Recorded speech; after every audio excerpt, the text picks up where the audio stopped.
पहले दोस्तों, आज की क्लास में हम अवकलन के नए टॉपिक को डिस्कस करेंगे। पिछले क्लास में मैंने जो डिस्कस किया था अस्पष्ट फलनों का अवकलन, उसके बाद जो है लघुगणकीय फलनों का अवकलन। आज हमारा तीसरा टॉपिक है अवकलन चैप्टर से। आज जिस टॉपिक को हम डिस्कस करेंगे उसका नाम है प्राचलिक फलनों का अवकलन। ये टॉपिक का नाम है जिसको आज हम पढ़ेंगे, प्राचलिक फलनों का अवकलन। अब जैसे कि आप प्राचलिक फलनों के अवकलन को पढ़ने जा रहे हैं, जिसमें सबसे ज़्यादा इम्पॉर्टेंट बात ये होती है कि ये प्राचलिक फलन है क्या। तो सबसे पहले हम प्राचलिक फलन को समझेंगे, ठीक है। बाकी इसमें कुछ नहीं है, बहुत सिंपल है, बहुत आसानी से आप कर लोगे।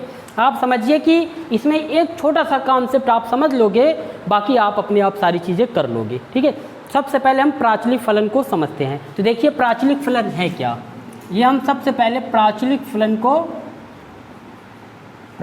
फलन, ठीक है, इसको हम समझते हैं। प्राचलिक फलन देखिए, वैसे तो हम अवकलन में जो यूज करते हैं दो फलन का यूज करते हैं, दो चर का यूज करते हैं, एक यक्स और एक वाई।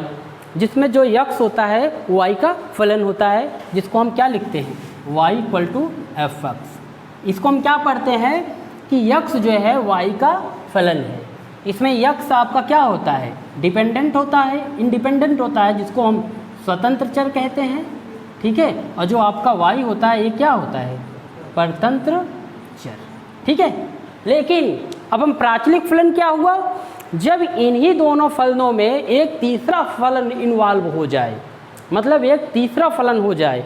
एक तीसरा फलन आप चाहे थीटा के रूप में मान लो, चाहे टी के रूप में मान लो, तो उसी को प्राचलिक फलन कहते हैं, समझे आप। तो यही है, जब किसी फलन को एक तीसरे फलन के रूप में व्यक्त किया जाए, चाहे वो थीटा हो चाहे टी हो, तो ऐसे फलन को ही हम क्या कहते हैं, प्राचलिक फलन कहते हैं। जैसे इसमें जो है हम दो चर का यूज कर रहे हैं, यक्स और वाई, ठीक है। यदि वाई इक्वल टू क्या हो जाए, वाई इक्वल टू आपका जी टी हो जाए, और यक्स इक्वल टू ये y equal to f t हो जाए, या x इक्वल टू क्या हो जाए, जी टी हो जाए, ठीक है। क्योंकि दो फलन है ना, एक आपका जो है क्या कहते हैं कि y equal to f two और x इक्वल टू जी टी। कहने का मतलब यहाँ x जो y है, y एक तीसरे फलन t पर निर्भर कर रहा है, और x भी एक तीसरे फलन t पर निर्भर कर रहा है, ठीक है।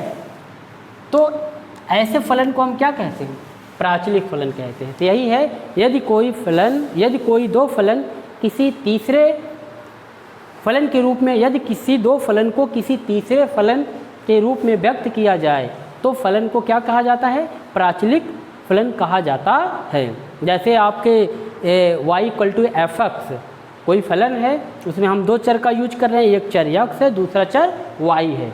अब यहाँ यक्स को और y को एक तीसरे चर t के फलन के रूप में अगर हम प्रयोग करें, तो इसी फलन को क्या कहते हैं, प्राचलिक फलन कहते हैं, ठीक है।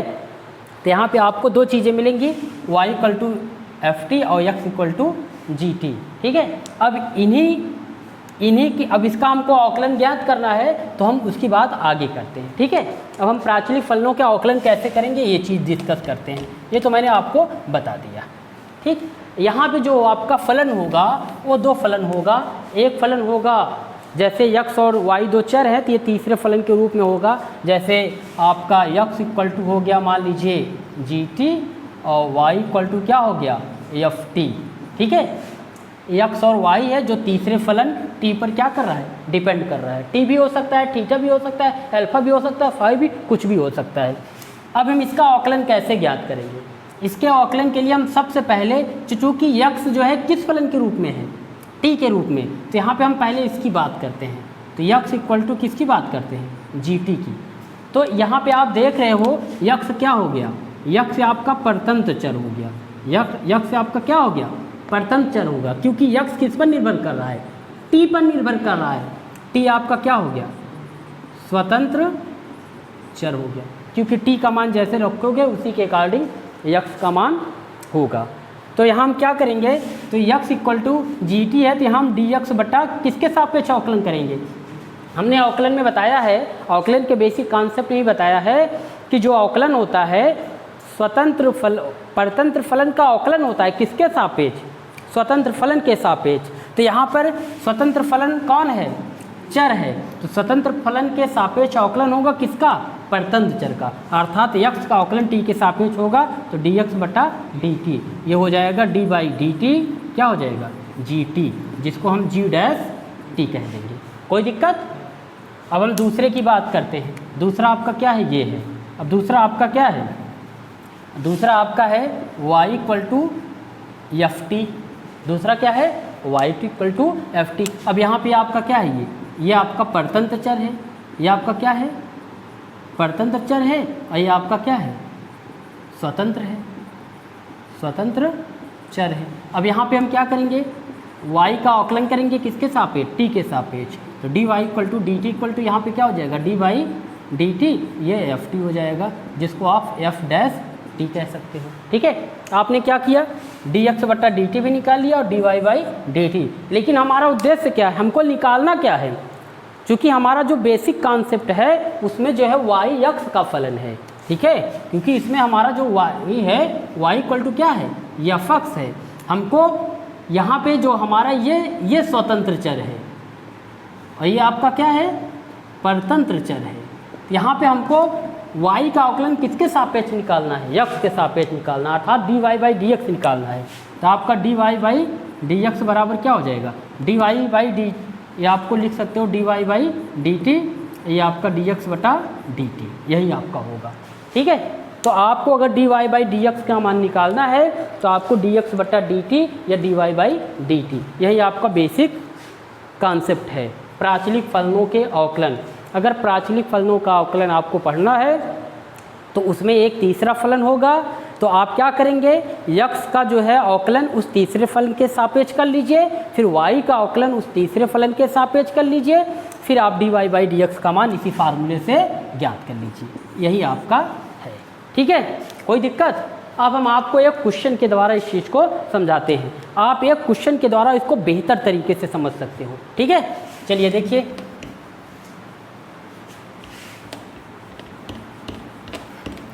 अब देखिए, मैं एक क्वेश्चन लिखता हूँ, वो क्वेश्चन आपका है। देखिए, मैं एक क्वेश्चन के द्वारा आपको समझाता हूँ। क्वेश्चन देखिए, हमारा क्वेश्चन 1 इसमें इस टॉपिक का क्वेश्चन है, यदि x equal to a cos cube t, यदि x equal to a cos cube t, ठीक है, और तथा y equal to a sine cube t हो तो dy बाई dx का मान ज्ञात कीजिए। ठीक है, क्वेश्चन में आप साफ देख रहे हो x equal to a cos theta. अब इसका सोल्यूशन देखो। सोल्यूशन में देखिए आपको क्या दिया है? x equal to a cos cube theta और y equal to a sine, यहाँ पे t होगा क्योंकि t का फंक्शन है, कुछ भी लिखो, नहीं तो थीटा लिख दो, कोई दिक्कत नहीं है, ये थीटा लिख देते हैं। y equal to a cos cube theta, y equal to a sine cube theta. अब ध्यान दीजिएगा, इसमें आपको साफ साफ दिखा है x किसका फलन है? थीटा का। यहाँ पे y किसका फलन है? थीटा का ना। लेकिन हमको ज्ञात क्या करना है?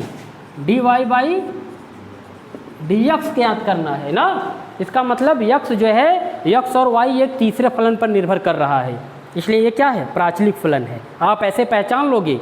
आपके यहाँ जैसे बेसिक अवकलन में आपको दो ही फलन है, एक x है और एक y है।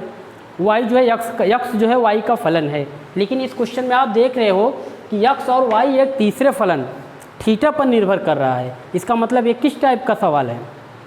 प्राचलिक फलनों का अवकलन का सवाल है। आप ऐसे पहचानोगे, जब एग्जाम में आएगा तो आप देख रहे हो कि x और y किस पर निर्भर कर रहा है? एक तीसरे चर थीटा पर निर्भर कर रहा है। ठीक है, तो यहाँ पे दो चर एक तीसरे चर पर निर्भर कर रहा है, इसलिए प्राचलिक फलन का अवकलन है। यहाँ पर हम ये वाला नियम लगाएंगे। चलिए सोल्यूशन कैसे निकालेंगे? इसमें सबसे पहले हम क्या करेंगे? x का अवकलन करेंगे किसके सापेक्ष? थीटा के सापेक्ष। तो करिए dx बटा डी थीटा, तो ये बराबर हो जाएगा d by d theta a cos cube theta.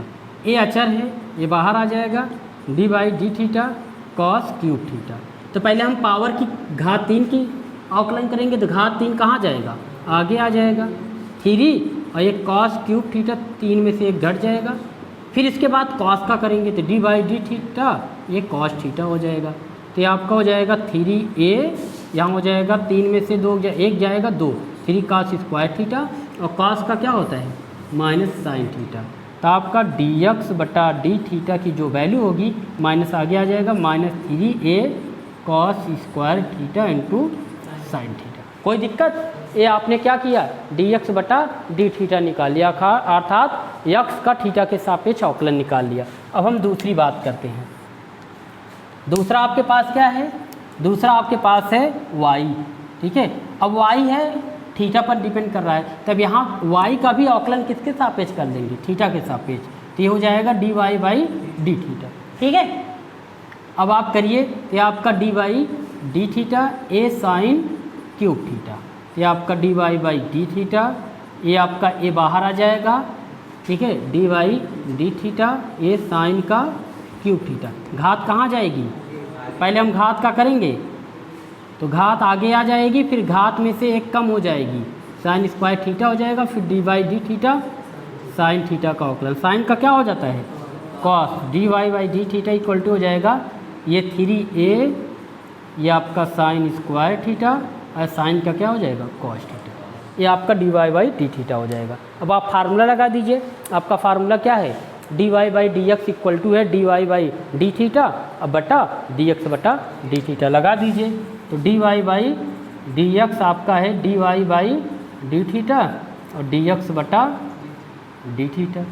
तो d y by d theta की वैल्यू क्या है? -3a cos square theta into sine theta बटा, और डी एक्स बटा डी थीटा की वैल्यू है 3a sign square theta into cos theta. 3a से 3a कैंसिल हुआ, ध्यान दीजिए, कास की घात 2 से कास थीटा कैंसिल और साइन से साइन कैंसिल ना, बराबर क्या बचा? ऊपर बचा माइनस, यहाँ ऊपर कॉस थीटा बचा, ऊपर क्या बचा? Cos theta. एक गलत हो गया है, ये आपका ऊपर साइन स्क्वायर थीटा रहेगा, ऊपर साइन स्क्वायर थीटा रहेगा, यहाँ पे केवल कॉस थीटा रहेगा ना। ये वाली वैल्यू यहाँ रखी जाएगी d y by d theta की, यहाँ पे आपका कॉस स्क्वायर थीटा रहेगा और यहाँ पे क्या रहेगा? साइन थीटा रहेगा, ठीक है ना। अब आपका इसमें 3a से 3a कैंसिल हुआ, ये साइन से साइन कैंसिल, ये कॉस से कॉस, ऊपर साइन थीटा बचेगा, ऊपर क्या बचा? साइन थीटा और नीचे क्या बचा? Cos theta. तो साइन बटा कॉस क्या हो जाएगा? तो d y by d x की जो वैल्यू होगी क्या होगी? tan theta. यही आपका क्या हो गया? आंसर हो गया। तो आपको इसमें कुछ नहीं करना है, इसमें जो भी क्वेश्चन आएगा उसमें बेसिक अवकलन ही आएगा, कोई नया अवकलन का नियम नहीं आएगा, जो आप अवकलन के पहले टॉपिक में पढ़े थे, ठीक है, बेसिक अवकलन, वही बेसिक अवकलन आपको पढ़ना है, जिसमें आप क्या कहते हैं कि कुछ विशेष फलनों के अवकलन के बारे में पढ़े थे, वही आपको पढ़ना है। केवल इतना समझना है कि बस, केवल क्या समझना है कि यहाँ पे 2 फलन हो और वो दोनों फलन किसी तीसरे फलन पर निर्भर करते हैं। तो हम क्या करेंगे, उन दोनों अलग अलग फलनों का अवकलन उस तीसरे फलन के सापेक्ष कर लेंगे और करने के बाद दोनों से भाग दे देंगे, तो हमको d y by d x का मान मिल जाएगा। जैसे इसमें x बराबर 1 कॉस क्यूब थीटा था तो हम डी एक्स बटा डी थीटा निकाल लिए, और y बराबर ये साइन क्यूब थीटा था तो डी वाई बटा डी थीटा निकाल लिया। हमारा फार्मूला है d y by d x बराबर d y by d theta और डी एक्स बटा डी थीटा, सारा मान उठा के रख दिए, ये tan थीटा आया। कोई दिक्कत? ये आपका क्वेश्चन था, इसको आप नोट कर लीजिए। देखिए क्वेश्चन नंबर दूसरा मैंने क्वेश्चन करवा दिया, क्वेश्चन नंबर दूसरा देखिए, इसका आप सलूशन देखिए क्वेश्चन नंबर दूसरे का। तो क्वेश्चन नंबर दूसरा आपका ये है, इसमें क्या दिया? x equal to 1 cos cube theta, y equal to 8 tan cube theta हो तो थीटा बराबर π/3 पर d y by d x का मान ज्ञात कीजिए। क्वेश्चन 2 का जो सलूशन है आप देखिए, x इक्वल टू आपको क्या दिया है? a से क्यूब थीटा और y इक्वल टू दिया है 8 tan क्यूब थीटा, ठीक है ना। आप देख रहे हो कि x जो है एक x और y एक तीसरे फलन थीटा पर निर्भर कर रहा है, इसका मतलब ये क्या है? ये प्राचलिक फलन है, ठीक है। तो हम क्या करेंगे, इसमें उस तीसरे फलन के सापेक्ष इन दोनों फलनों का अवकलन कर देंगे। तो हम यहाँ क्या करेंगे? x का अवकलन करेंगे किसके सापेक्ष? थीटा के सापेक्ष, जिसको हम लिखेंगे dx बटा डी थीटा, तो बराबर हो जाएगा डी बाई डी थीटा ए सेक का क्यूब थीटा। देखिए डी एक्स बटा डी थीटा क्या हो जाएगा, पहले आप सेक क्यूब थीटा है तो आप इसको लिख सकते हो, इसको आप लिख सकते हो डी, ये बाहर कर लीजिए आप, सबसे पहले ए क्या करिए आप बाहर कर लीजिए, डी बाई डी थीटा, इसको आप लिख सकते हो सेक थीटा का होल क्यूब। तो पहले पावर का करिए, तो घात कहाँ जाएगी, आगे आ जाएगी, घात कहाँ जाएगी, आगे आगे आ जाएगी, और घात में से एक कम हो जाएगा, तो घात 3 है, 3 आगे आ जाएगा और 3 में से एक कम हो जाएगा, तो सेक की घात कितनी बचेगा, 2। तो 3 सेक स्क्वायर थीटा। उसके बाद हम किसका करेंगे, सेक का करिए। जब सेक का करेंगे तो सेक का औकलन क्या होता है, sec theta into tan theta. तो फाइनली आपका डी एक्स बटा डी थीटा की जो वैल्यू आएगी वो 3a, और सेक स्क्वायर और सेक का गुणा करेंगे तो सेक का cube theta into tan theta. कोई दिक्कत, ये आपका डी एक्स बटा डी थीटा हो गया, इसका हो गया। अब इसी तरह हम y का भी कर लेंगे। तो y का जब आप यहाँ भी क्या करेंगे, y का अवकलन किसके सापेक्ष, थीटा के सापेक्ष, तो a d y by d theta हो जाएगा, जो कि आएगा आपका a d y d theta tan का क्यूब थीटा। इसको आप लिख सकते हैं a d y d theta tan theta का क्या हो जाएगा, होल क्यूब। तो पहले आप पावर का करेंगे, पावर का करिए। जब आप पावर का करेंगे तो d y by d theta equal to क्या आएगा, पहले घात आगे आ जाएगी 3a टैन, और घात में से एक कम हो जाएगा तो टैन स्क्वायर थीटा। फिर टैन का कर दीजिए आप, टैन का जब आप करेंगे तो टैन का क्या होता है, सेक स्क्वायर थीटा होता है। तो फाइनली आपका d y by d theta या आपका 3a tan square theta into sec square theta. आपने d y by d theta और डी एक्स बटा डी थीटा का मान ज्ञात कर लिया, लेकिन आपको ज्ञात क्या करना है, d y by d x. अब आप फाइनल फार्मूला लगा दीजिए। आपका फार्मूला है d y by d x बराबर d y by d x बराबर d y by d theta और डी एक्स बटा डी थीटा। तो d y by d theta की वैल्यू क्या है, ये 3a tan square theta into sec square theta. अब पूरे का बटा ये क्या है, ये 3a सेक का cube theta into tan theta. कोई दिक्कत, सेक स्क्वायर से सेक क्यूब कैंसिल हो जाएगा, तो यहाँ एक सेक थीटा बचेगा, ये कैंसिल हो जाएगा, 3a से 3a हो गया। यहाँ पे आपका क्या बचा है, यहाँ पे टैन थीटा बचा है और यहाँ पे आपका सेक थीटा बचा है। ठीक, समझ में आया, ये आपका टैन थीटा, ये सेक थीटा। इसको आप और सरल कर सकते हो, तो d y by d x equal to tan theta को लिख सकते हो साइन थीटा बटा कॉस थीटा, और सेक थीटा को 1 बटा कॉस थीटा। कॉस से कॉस कैंसिल हो जाएगा, तो आपका आंसर क्या आ जाएगा, साइन थीटा। तो यहाँ d y by d x की जो वैल्यू होगी वो क्या होगी, साइन थीटा होगा। अब हम क्वेश्चन नंबर 3 की बात करते हैं। अब आप क्वेश्चन नंबर 3 को आप देखिए, क्वेश्चन नंबर 3, क्वेश्चन नंबर तीसरा में क्या है, यक्स इक्वल टू आपको दिया है sine t plus log t. तो आपको साफ दिख रहा है यक्स जो है ये किस पर निर्भर कर रहा है, टी पर। यक्स जो है टी का फलन है, तो हम यहाँ क्या करेंगे, डी एक्स बटा डी टी निकाल लेंगे। चलो, तो डी एक्स बटा डी टी निकालो, तो ये आपका डी बाई डी टी किसका हो जाएगा, साइन टी, और plus D by d T क्या हो जाएगा, लॉग टी हो जाएगा। चलो, डी एक्स बटा डी टी बराबर साइन का औकलन कॉस टी होगा, लॉग का 1 बटा टी होगा। कोई दिक्कत, ये डी एक्स बटा डी टी हो गया। दूसरा ये तो इसका हो गया, और दूसरा आपका y बराबर cos t plus e power T है। तो y इक्वल टू आपका क्या है, cos t plus e power T. यहाँ भी y किसका फलन है, t का फलन है, इसलिए हम y का अवकलन t के सापेक्ष करेंगे। तो d y by d t equal to हो जाएगा d y d t cos t plus d y d t e power t. तो आपका d y by d t हो जाएगा, कॉस का क्या होता है माइनस साइन टी होता है, ई पावर टी का ई का पावर टी होता है। कोई दिक्कत। अब आपको ज्ञात क्या करना है, d y by d x का मान ज्ञात करना है। तो d y by d x का फार्मूला होता है d y by d t और डी एक्स बटा डी टी।